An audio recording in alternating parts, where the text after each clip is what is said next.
ఇక వ్యాపారంలో నష్టపోయి, అప్పుల పాలైపోయి, ఏం చేయాలో దిక్కుతోచని స్థితిలో ఉండే వాళ్ళకి ఈ గుబేంద్రుడు ఎలా దిశ నిర్దేశం చేస్తాడు? ఖచ్చితంగా తలరాతనే మార్చేస్తాడు. అవునా?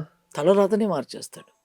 బట్ అతను కరెక్ట్ స్థితిలో ఉండాలి. ఓకే. అతను గనక కరెక్ట్ స్థితిలో వాళ్ళ జాతకాలు గనక ఉంటే, ఓకే. అతన్ని గనక వీళ్ళు కరెక్ట్‌గా గనక పట్టుకోగలిగితే ఓకే. సూపర్. వాళ్ళ లైఫే మారిపోతది. వాళ్ళకి కావాల్సిన ధనాన్ని తీసుకొచ్చి ఇచ్చేస్తాడు. ఆ! వాళ్ళ ప్రాబ్లమ్ మొత్తం సాల్వ్ అయిపోతది. రైట్. అంటే ఏమైనా నియమాలు పాటించాలా? ఈ గుబేంద్రుడిని అంటే ఇప్పుడు అత్తమామల్ని అంటే స్త్రీలను కష్టపెట్టకూడదన్నారు. ఇది అదొక ఒక్కటే నియమం. నియమము. ఆడవాళ్ళని కుబేంద్రుడికి లక్ష్మీదేవి. ఆ! లక్ష్మీదేవి అంటే శుక్రుడు. ఓకే. శుక్రుడు అంటే ఆడవాళ్ళు. ఆ! ఇదొక్కటే నియమం. ఈ పూజ చేసే వాళ్ళకి ఉన్న అర్హత ఏంటి అనంటే హ్మ్. ఆడవాళ్ళని ఏడిపించకూడదు. ఓకే. దీంట్లో తల్లో, భార్యో, అత్తగారు, పిల్లలు చాలా పెద్ద ఫిట్టింగ్ పెట్టారు మనం గురుగారు మీరు. ఏడిపించామనుకోండి, ఆ! అక్కడ వీళ్ళు ధనం ఇవ్వరు. ఇవ్వరు. మీరు ఎంత తల బాదుకున్నా ధనం ఇవ్వరు. ఇన్ కేస్ ఇచ్చారనే అనుకుందాం, అది మీకు నిలబడదు. వచ్చింది వచ్చినట్టు వెళ్ళిపోతది. హ్మ్. సో చాలా మందిలో ఇది గనక గ్రహిస్తే అందరి లైఫ్ చాలా బాగుంటది. హ్మ్. అసలు కొట్లాటలు అన్నది రాదు. రాదు గదా! అందరి ఇల్లు పాలు పొంగినట్టు సిరి పొంగుతది. సిరులు. ఏ టైం అనేది ఉంటుందా గురుగారు? ఈ బ్రహ్మ ముహూర్తము. బ్రహ్మ ముహూర్తంలో పూజలు బ్రహ్మ చేయాలి. ముహూర్తంలో ఓకే. కుబేర ముద్ర హ్మ్. పెట్టుకొని మనకి ఎవరైతే కుబేంద్రుడుగా వచ్చారో అతన్ని మనము పూజ చేసుకోవాలి. ఓకే. ఇది చేసుకుంటూ వెళ్తే మన స్థితిగతులు మారిపోతది. సమాజంలో స్త్రీలున్నారు, పురుషులున్నారు. అవునండి. సో, మరి స్త్రీల జాతకంలో ఎలా ఉంటాడు గుబేంద్రుడు? పురుషుల జాతకంలో ఎలా ఉంటాడు? ఇద్దరికి సేమ్ ఒకటే. ఆ! సేమ్ ఇదే క్యాల్కులేషనే. ఓకే. ప్రతి మనిషికి కుబేంద్రుడు ఇచ్చేవాడు ఉన్నాడు. ఆ! అతను ఎవరన్నది కనిపెట్టుకోవాలి. ఎందుకంటే దేవుడికే అప్పిచ్చినతను ఉన్నాడు. ఆ! సో, మనకి కూడా ఇచ్చే అతను ఒకడుంటాడు. ఓకే. అతన్ని మనం గనక పట్టుకుంటే జాతకం లేని వాళ్ళు, లేదంటే టైమ్ ఆఫ్ బర్త్ తెలియని వాళ్ళు ఇలా ఈ ఈ 6 ఈ శాస్త్రంలో బ్యాచెస్ వాటిని నుంచే మనం పట్టుకొని, ఆ కనిపెట్టుకోవచ్చు. తర్వాత గుబేంద్రుడిని పట్టుకోవాలి. పట్టుకోవచ్చు. ఓహ్! సో, అయ్యో! జాతకం లేదు, మాకు అదే అండి. కుబేరుడు ఎవరు, గుబేంద్రుడిని ఎలా పట్టుకోవాలనేది మేమెలా టెన్షన్. పట్టుకోవాలని బాధపడాల్సిన పని అన్నది లేదు. ఓకే. ఈ ఒక శాస్త్రం మూల్యంగా మనం కుబేంద్రుడిని ఎతికి పట్టుకోవచ్చు. రైట్. జాతకాలు ఉన్న వాళ్ళకి ఆటోమేటిక్‌గా వచ్చేస్తది. అంటే గురుగారు అంబానీ లాంటి వాళ్ళు ఈ గుబేంద్రుడిని ఆల్రెడీ పట్టుకొని ఉంటారంటారా? కంపల్సరీ. తెలుసా వాళ్ళకిది? కంపల్సరీ. ఆ! వాళ్ళ దగ్గర పెద్ద పెద్ద యాస్ట్రాలజిస్ట్స్ ఉంటారండి. ఓకే. చాలా పెద్ద వాళ్ళు ప్రతి ఒక్క మూవ్‌మెంట్ చేసుకొనే చేస్తారు. హ్మ్. ఇప్పుడు మంచి పాయింట్ మీరడిగారు. ఇప్పుడు మోడీ గారు అతనిది వృశ్చిక రాశి, వృశ్చిక ఓకే. లగ్నం. ఆ! అతని నక్షత్రం అనురాధ నక్షత్రం. ఓకే. ఈ నక్షత్రానికి అతనికి ఒకటి ఫ్లవర్ ఏంటో తెలుసా? లోటస్. ఆ! అతను నిలబడ్డ ఒక ఇది ఏంటో పార్టీ సింబల్ ఏంటో తెలుసా? లోటస్. లోటస్. ఇప్పటి వరకు బీజేపీ ఎప్పుడన్నా 6 నెలలు, 1 ఇయర్ వరకు నిలబడదు. 1955 నుంచి అవును. కాన్స్టిట్యూషన్‌లో అవును. అవును. పర్మనెంట్‌గా నిలబడింది లేదు. అవును. ఇతను వచ్చిన తర్వాత కంటిన్యూగా 15 ఇయర్స్ నుంచి అంటే హాట్రిక్ ఇతను సక్సెస్ చేసున్నాడు. దీనికి అప్రతిహతం. కారణం ఏంటో తెలుసా? ఈ నక్షత్రానికి ఉన్న సింబల్‌ని యాక్టివేట్ చేస్తున్నాడు. ఓకే. ప్లస్ రెండోది 8దో స్థానం కాలపురుష తత్వానికి అతని లగ్నం 8దో స్థానం. అంటే స్వైప్ చేసేది, దొడ్లు కడిగేది. హ్మ్. ఓకేనండి.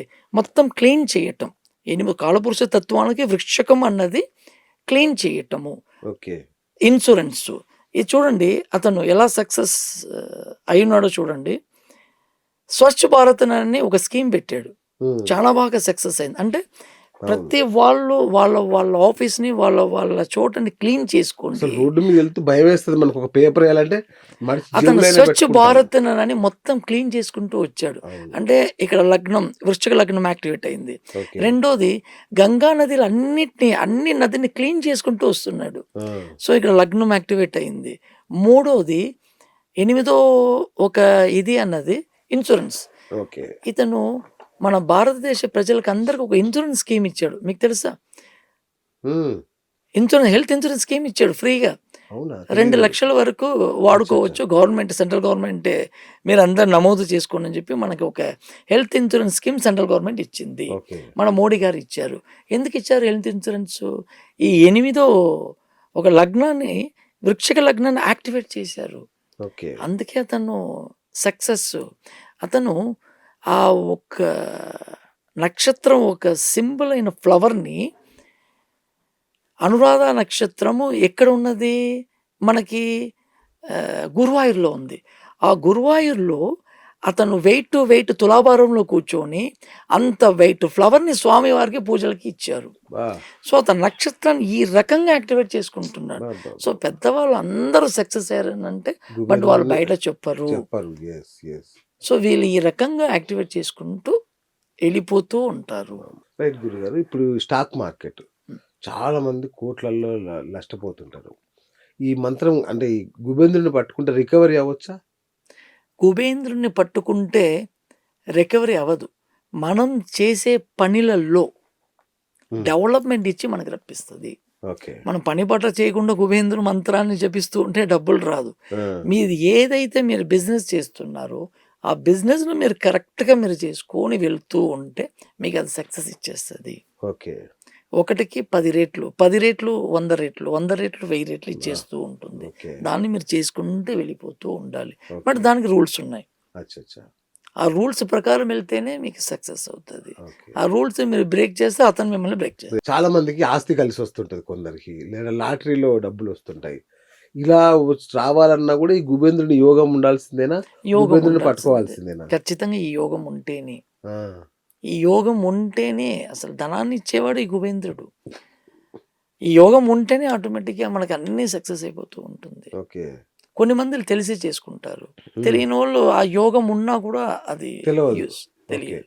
ఇప్పుడు సో, మన యాక్టివేట్ చేయకుండా మాత్రం గుబేంద్రుడు పని జేయడు.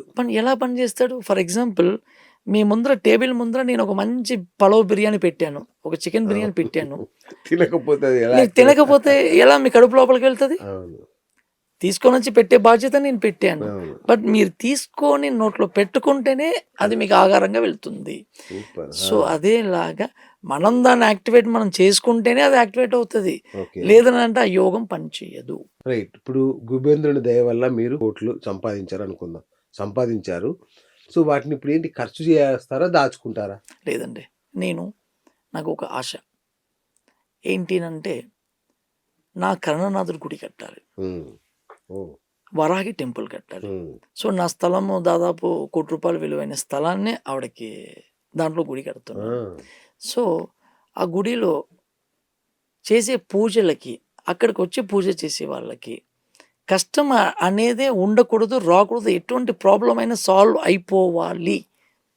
ఓకే. మనకు దేవుడిచ్చిన ఒక శక్తి అందరి తలరాతలు మార్చాలన్న సంకల్పంతోటి ఒక స్ట్రాంగ్‌గా కూర్చొనున్నాను. హ్మ్. ఎందుకు మారదు? రైట్. సో, నా దగ్గర ఇప్పటివరకు చేసుకున్న వాళ్ళు చాలా మంది సార్ చాలా బావుంది. మాకు రిజల్ట్ వస్తుంది.